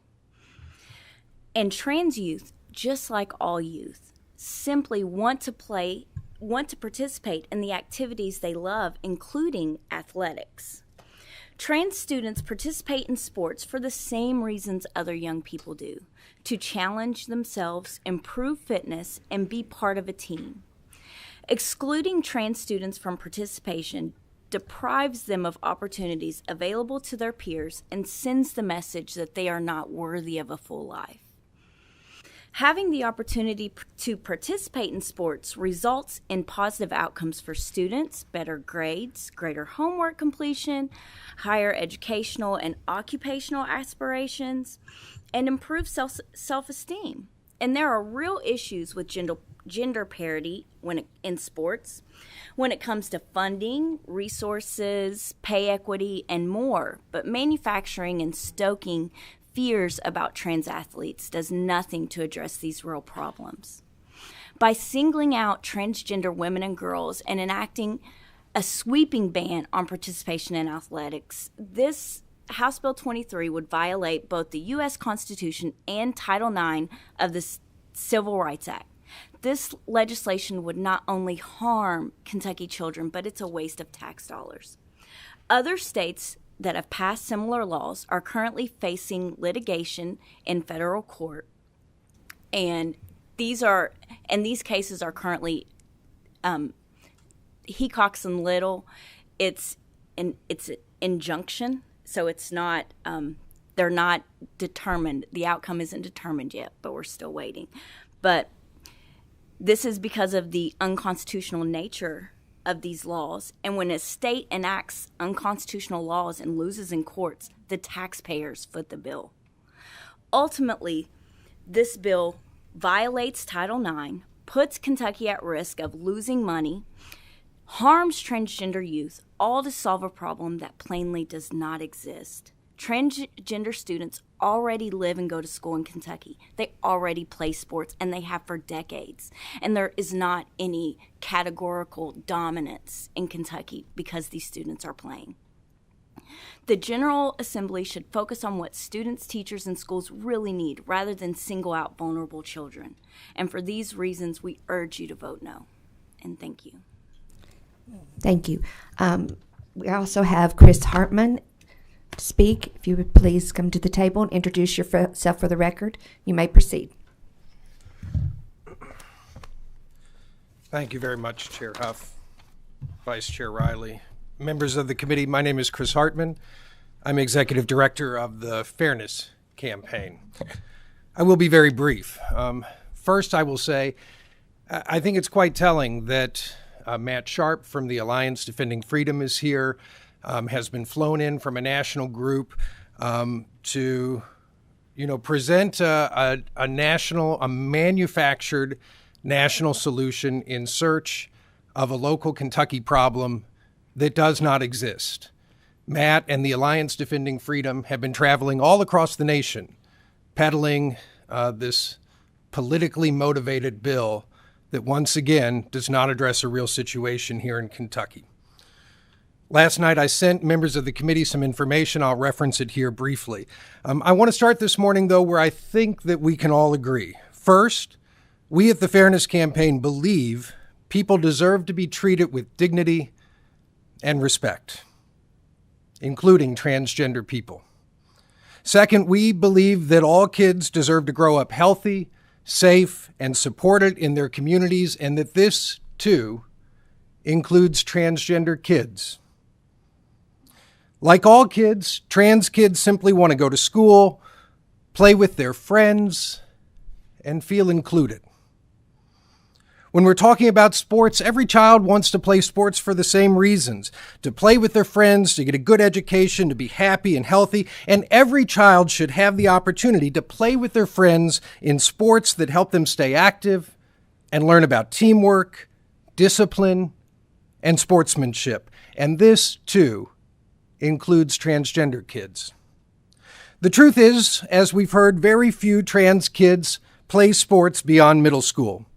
And they play sports for the same reason as every other kid. They want to do something they love. They want to spend invaluable time with their friends and coaches, making memories that will truly last a lifetime. And in the rare instance that a trans kid does go on to play sports in high school and beyond, sports associations have already put policies in place to ensure a level playing field.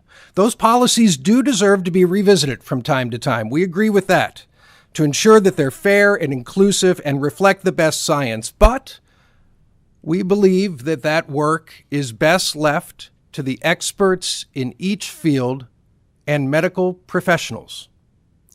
But let me be very clear here. As I stated in my email last night, as has already been discussed here, the current Kentucky High School Activities Association policy, which you were all sent a copy of, today does not allow for transgender girls to participate on high school girls' sports teams in Kentucky. So if your goal here today is to prevent trans girls from playing high school sports in Kentucky, you can go home without voting on House Bill 23, and you have accomplished your goal. But if you do pass this bill, the people it will impact are our youngest and most vulnerable transgender kids, middle schoolers who do not deserve this level of unfair scrutiny and debate over whether or not they should be included in school life.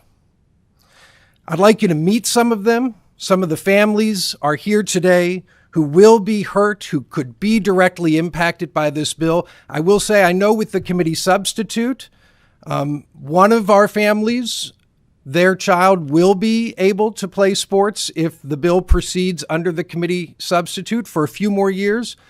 But one of the children that you'll hear from today will not be able to play her 8th grade year with her friends on the team that she recruited and really got going. And that's a shame.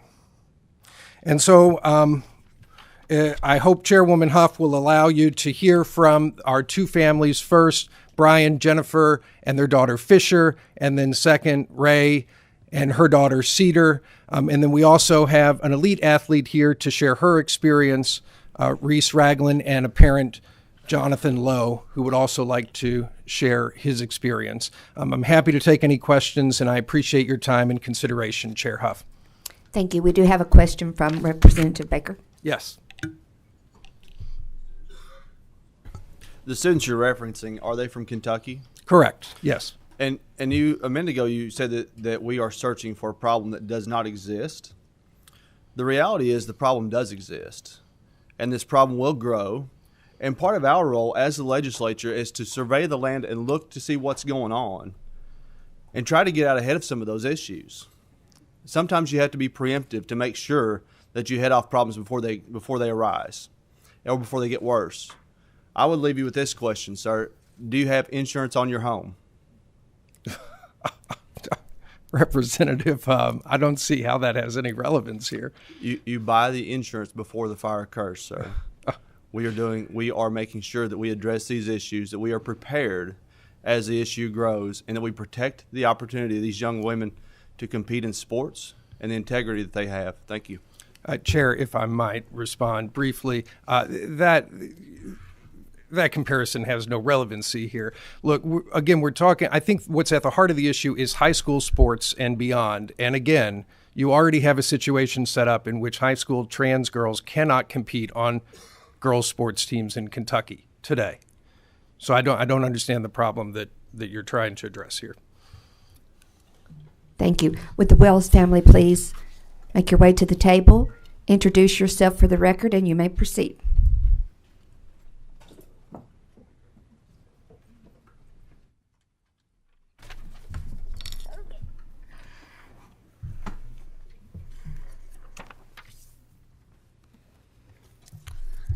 Hello, I am Fisher Wells, and I really enjoy playing on Westport Middle School's girls field hockey team. And the reason that is because I have learned so much. I've learned how to be humble. I've learned how to play on a team. I have learned how to lose and lose hard. We lost a game by 10 points. That's funny. It's not. I love playing with my team. I love making new friends. I made a ton of new friends. 3 of my classmates joined. I didn't know, any of them. 3 of my classmates, I didn't know them. It's a small classroom. But then I got on a sports team with them, and we played. And we played field hockey, and we played hard, and we recently won a couple of games. And that was exciting. Before, Westport really didn't have a field hockey team. It was something off to the side. It was like a banner in the gym, but there was nothing to really recognize it except for the banner in the gym. And nobody really wanted to join at all. So I yelled at people to join the team.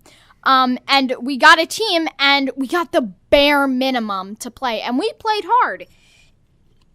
And that was really fun. And saying that biological males have the physical advantage, okay, but they also train super hard for it. They train really hard for their sport. I, having bigger lungs or whatever, couldn't outrun someone with asthma. I couldn't outrun them. I'm shaped like a stick, but I'm a really good runner. I couldn't outrun someone with asthma in the 8th grade. They're 1 grade higher than me, but I couldn't outrun them still, and I'm a really good runner. My friends and I have recently joined a YMCA league, and that's a different experience altogether, but it's really fun because after a game we hang out for a bit, and we kind of goof around and have fun. I call my teammate Alex almost every night, and we goof off every night, and it's really goofy. I've learned a lot. I've had a lot of fun, and I'm gonna go off script a minute. And in 5th grade, there's this girl, and she is a lot smaller than me. She is not built like me. I am a lot taller, and I was 80 pounds, and she was about 65 pounds. But she could pick me up and carry me across the entire soccer field, and I think that's incredible. She was 65 pounds, and she carried, 25 pounds over her weight? That's insane. I've worked really hard to play this sport. I just hope you'll let me play in 8th grade. I don't care if I don't get to play in high school. I just want to play. Thank you.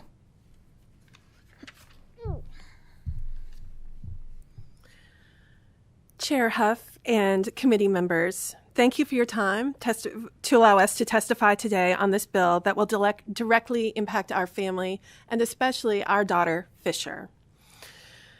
We understand this is a complicated issue, especially if you don't know someone who is transgender. I'll say that it might just be that you don't know that you know someone who is transgender. As the parents of a transgender child, we had a lot of things to learn ourselves. We had to talk with other people and other parents of transgender kids. Since last Thursday, I've been thinking a lot about biology and competition. It made me wonder, I'm more than average tall for a woman, and I'm more than average tall for a man. Should I, because of my biology, be not allowed to play basketball? I think we can see that that's not true, which makes me ask the question, why should Fisher be discriminated against for her biology? Fisher may not be, and for sure isn't, the best player on her team. Her team is for sure not the best team in our league. Fisher, however, is one of the best teammates I've ever seen, which has nothing to do with her biology. This brings me to the point of school athletics.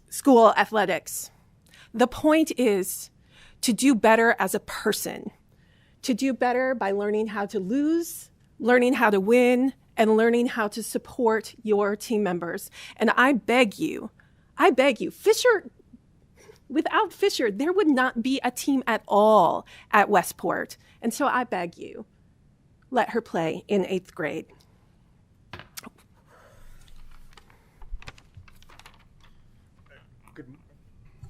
Good morning, and for the record, my name is Brian Wells. We just want to see our daughter be able to play the sport that she loves with the friends that she loves. As my wife was saying, without Fisher, there would not have been a team. She did not take anyone's spot. She created spots for those girls to play. And the work that she put in to do that was extraordinary. It was great to see that kind of enthusiasm and leadership in a 7th grader, that kind of affection for a school and for a program that seemed to come out of the blue. It was inspiring and exciting. And when we had a moment where we received a call where she may not be able to play, or she might not have been able to play, it was a needle scratch moment. The world seemed to stop. And I thought, okay, here it comes. Here's the beginning of this kind of more contentious phase of our lives. After all the work that she put in, and her energy, to watch her face fall as we had to give her that news was absolutely devastating. Fortunately, the language of inclusion in the JCPS guidelines for participation was such that it allowed her to participate. As we've outlined here before, if this were in high school, that would not be the case because the KHSAA guidelines would have precedence in those instances. But because of that inclusive language, Fisher's hard work paid off. And she was able to make the hard work of her teammates pay off. A bill like this could absolutely stop that all. I think when people debate this, they usually focus on highly competitive college sports and the edge cases of scholarship awards and truly the kind of edge decisions that don't happen here. But when we talk about elite athletics and making policy based on very small numbers, that would be like the USDA deciding nutritional guidelines based on the caloric intake of Michael Phelps. And Lord knows I've tried that in a day, but it's not a good basis for policy. So, we're asking that kids like Fisher who just want to play sports with their friends, have fun and learn to work to get together, to get exercise and enjoy the game, have that chance. I think we've alluded to the fact that Fisher's athletic performance was not outstanding. She did not contribute. Her contribution to the team was not in terms of points scored or shots blocked. But no one cheered harder. No one displayed better sportsmanship, and no one tried harder. And we're asking that as you consider this, for whatever intent you have to protect and for all the excellencies of protecting women's sports, this bill closes more doors than it protects. You may not have an elite athlete in your district. You may not have someone who's going to be an Olympian there, but I am certain that you have transgender kids who want to play sports in your districts. For these reasons and many more, this is why we're asking you to oppose House Bill 23. Thank you. Thank you. And with the Slover family, is it Slover? Strobel, sorry. If you please come to the table, and if you will, introduce yourselves for the record, and you may proceed.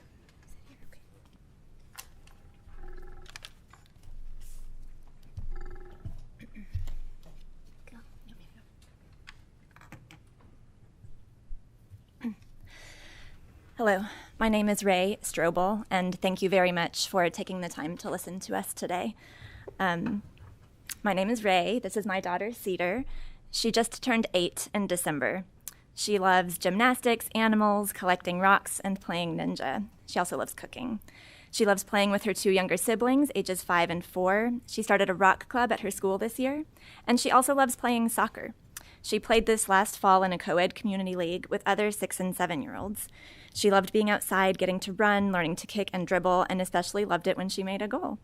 She was good, but not the best on the team, but she loved learning and improving. She especially looked forward to playing with her friends, Naomi, Owen, and Nora. And I think Nora actually scored the most goals because she had played the more seasons. And then I also want to interject that the way that the teams were distributed, Cedar was actually a full year older than any of the other kids on the team, but you couldn't tell because she's small for her age. We live in Breckenridge County on a farm that's been in my husband's family for 7 generations. So Cedar is the 8th generation on that land and in that rural community. We are in the Breckenridge County school system, the public schools there, and we love our school and we love our school district. When Cedar was born, we thought she was a boy, but when she was 2, we got a box of hand-me-down clothes, and there happened to be a dress in it. It became her favorite article of clothing that I could barely get off of her. In preschool, her favorite shirt was a fuchsia sequins sparkle shirt, and she started to say, "I want to grow my hair long so I can look like a girl." I remember I had a conversation with her the first day she wanted to wear that shirt to school, and I told her that some people might feel uncomfortable seeing a boy wearing a girl's shirt, and some people might say some mean things to her, and was she sure that she really wanted to wear that? And she thought about it, and she said yes, she wanted to wear it anyway. In kindergarten, she would always play the girl in imaginary play, and so when she was 6, in the 1st grade, she told us that she wanted to be called a girl. So let me repeat that. Cedar told us that she was a girl when she was 6. This is not something that she chose. This is who she is. She told us this before she knew the word transgender. I understand that if you haven't known transgender kids, that it can be confusing, especially at first. It's a learning journey. It has been a learning journey for us as parents, but one with profound benefits that I urge you to take this journey for yourself and get to know some trans kids in your life. So far, she hasn't done much with school sports. That will start next year in 3rd grade. And I do want to pause here to say thank you for the substitute bill that would allow her to play in elementary school. I do recognize that, and I appreciate the body for hearing our testimony last week. I know it was different people, but I thank you for that. But I also want her to be able to continue in middle school if she wants to. So when the flyers come home, I want to be able to sign them and have her be able to participate with her friends.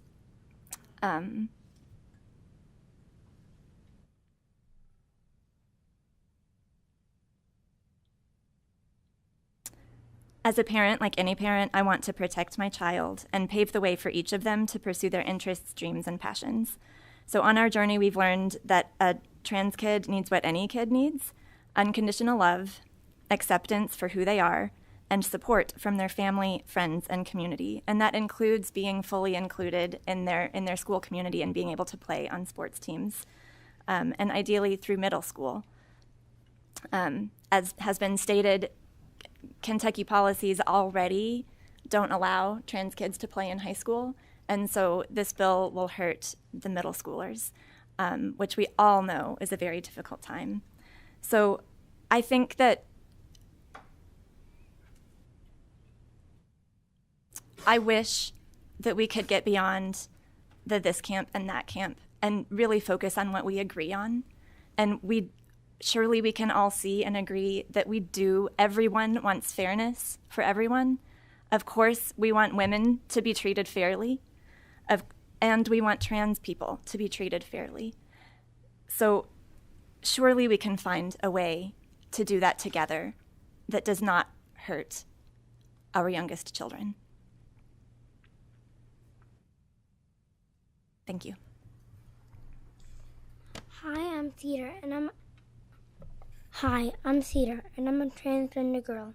I really like playing soccer because it is fun to hang out with my friends. Also, I like gymnastics because it is very fun and it helps me stretch out. I decided to talk to you today because I want to help my friends and my family play sports on girls' teams. Playing on a girls' team should be our right as a girl, not just my rights. It's all girls' rights because there are other trans girls out there like me. So please don't exclude me from playing with my friends.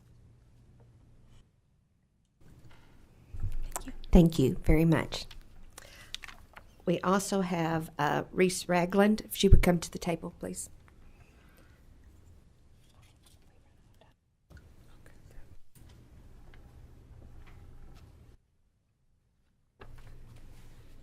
Good morning. My name is Reese Ragland. I use she, her pronouns, and I like to call myself an ally. I'm a senior at Louisville Collegiate School, and I've been running since 4th grade and won various state championships in Kentucky in track and field and cross country. Last year, I won the 1,600 meters and the 800 meters at the KHSAA state championships in Lexington. I've run of the top 10 fastest mile times by a girl ever in Kentucky.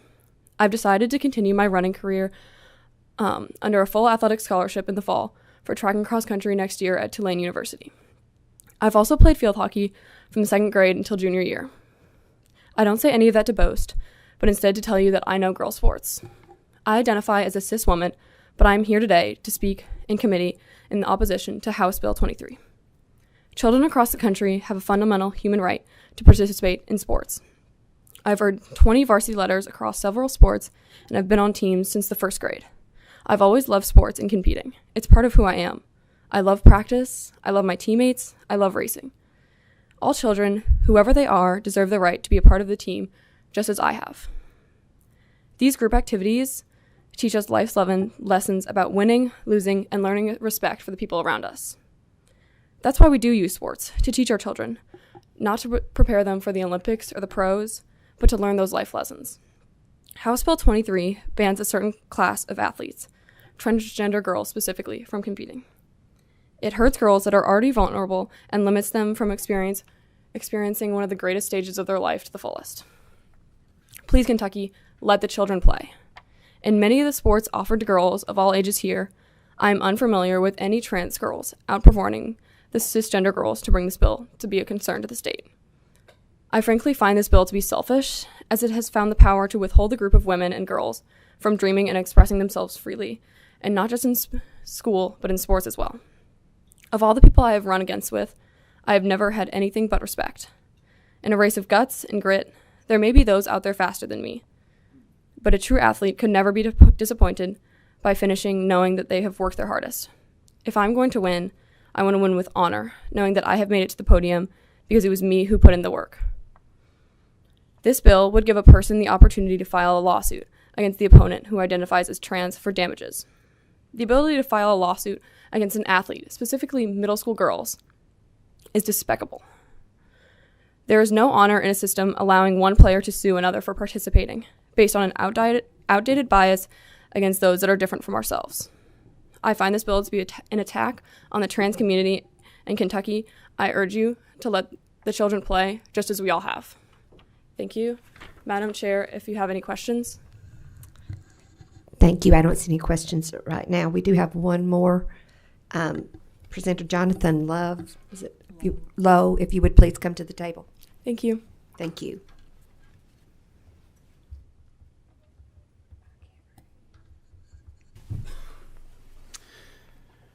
Good morning, Chair Huff and committee members. My name is Jonathan Lowe, and I'm here as a parent of 2 transgender young people who are products of Kentucky's great public schools. I'm here to ask you to vote no on House Bill 23. My gender nonconforming kids are great. They're kind, funny, smart, and sometimes super frustrating as they figure out who they are and move into adulthood. If you met them, you'd like them because they're good kids, and it shows. I thank God every day for my amazing genderqueer kids. They enrich my life. They enrich the world. My youngest, now 15, came out as gay in the 4th grade and trans this year. With my oldest, their self-recognition of gender identity came later, shortly after high school. As you might expect with 2 transgender kids, I've gotten to know a good number of queer kids. They're a diverse bunch. Even as their gender identity is important to how they live and move in the world, the most striking thing about trans kids is simply that they are kids. Our message to you is simple. Let kids be kids. Let all kids play. House Bill 23 is the quintessential example of a solution in search of a problem. There's no epidemic of transgender girls dominating girls in athletic competition. That problem simply does not exist in Kentucky. In the future, I guess a trans girl here or there might win a race or be on a winning soccer team, and I say hooray for them. Girls compete and win and lose every day, all the time. This is not a crisis. Everyone will be fine. I hear people talking the theoretical trauma that cisgender girls will experience if they are beaten in an athletic event by a transgender girl. I think that concern is misplaced. Our worry should be focused instead on the very real negative consequences for transgender young people when they are targeted by policymakers who do not know them and do not know their lives. The impact of House Bill 23 goes far beyond the playing fields. It creates real harm to children. It endangers their lives. Transgender and gender non-conforming kids are at high risk for significant mental health issues and suicide. This is not due to their gender identity, but because of the desperate and traumatic worries about how, if they come out, they will be treated by their families, their communities, their schools, their elected officials. I have seen this firsthand on numerous occasions with transgender friends of my children. Imagine it. You know who you are, and you worry of what you will face, the exclusion, the anger, the hate from people who are supposed to care for you. For some kids, that prospect is unbearable. This is life or death. House Bill 23 makes life much more dangerous for a particularly vulnerable set of kids. As legislators, you have an obligation to work for the common good, for fairness and justice for all Kentuckians, even Kentuckians who are different than you. Moreover, the Kentucky Constitution underlines that obligation for the General Assembly regarding public education. You are required to create and maintain an efficient system of common schools for all of Kentucky's young people, even the queer ones. House Bill 23, by excluding a certain set of kids from a key benefit of Kentucky's common schools, is an abrogation of your obligation to Kentucky families. You can and must do better. Thank you. Thank you. Would the bill sponsor please come back to the table with this guest? And we do have one question. Madam Chair, I appreciate you. If you're willing to give me some leeway since time is short, I'll just kind of throw out my questions and stuff in my explanation of vote. If that'd be all right, so we can get to the vote. That will be fine. Thank you. We have no record of that, and we're running short of time. Thank you. We have a motion on the bill by Representative Baker, a second by Representative Rayburn. Mariah, please call the roll.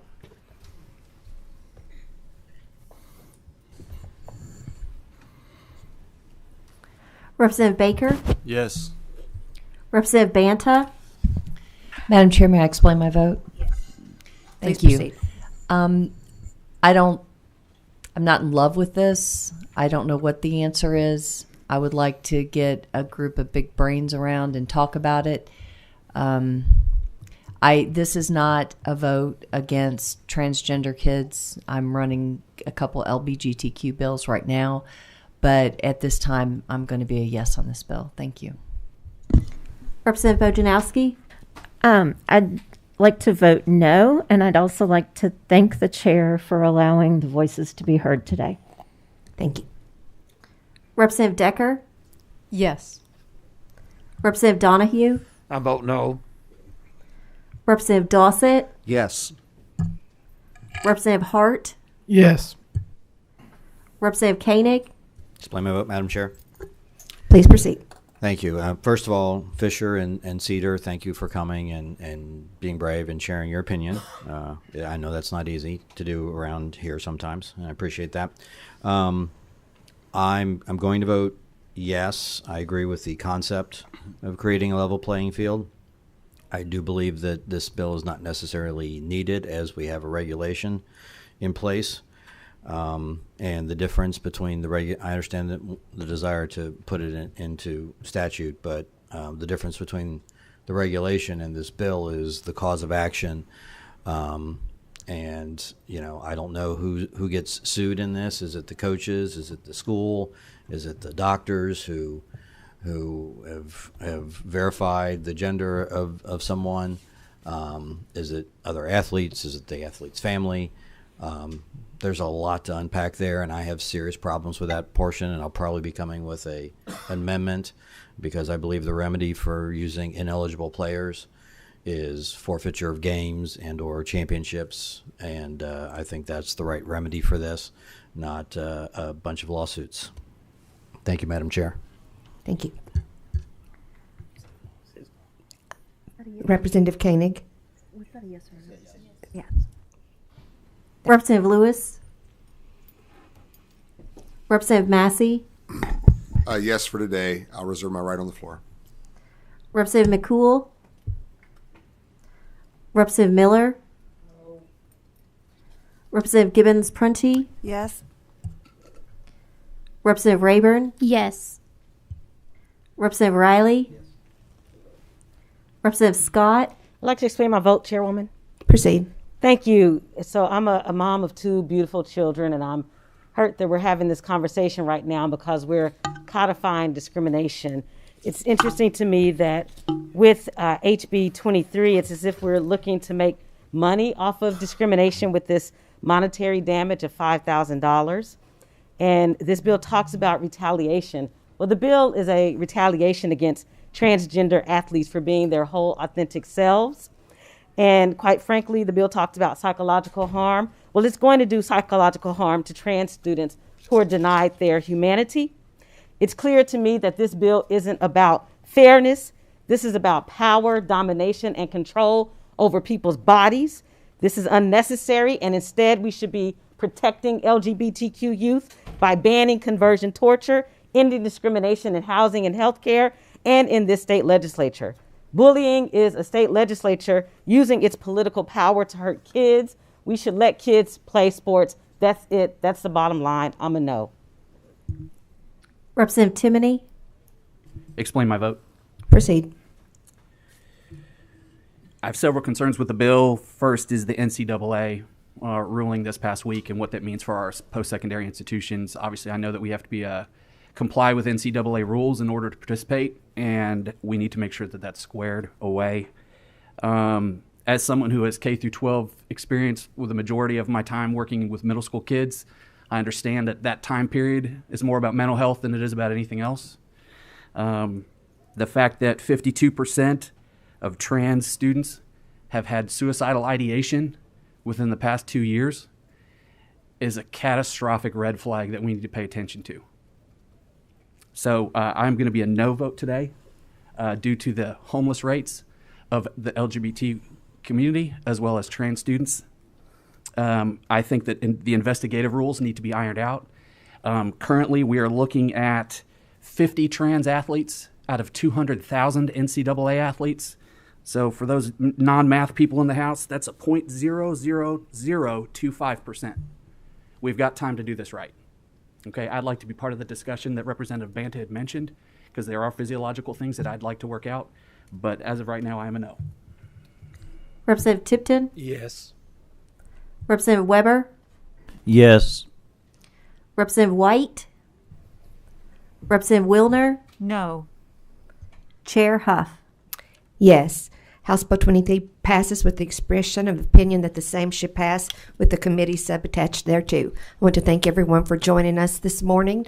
Members, since Monday is a holiday, we will not meet on Tuesday mornings, but please pay attention and be aware that there may be an announcement for a special called meeting.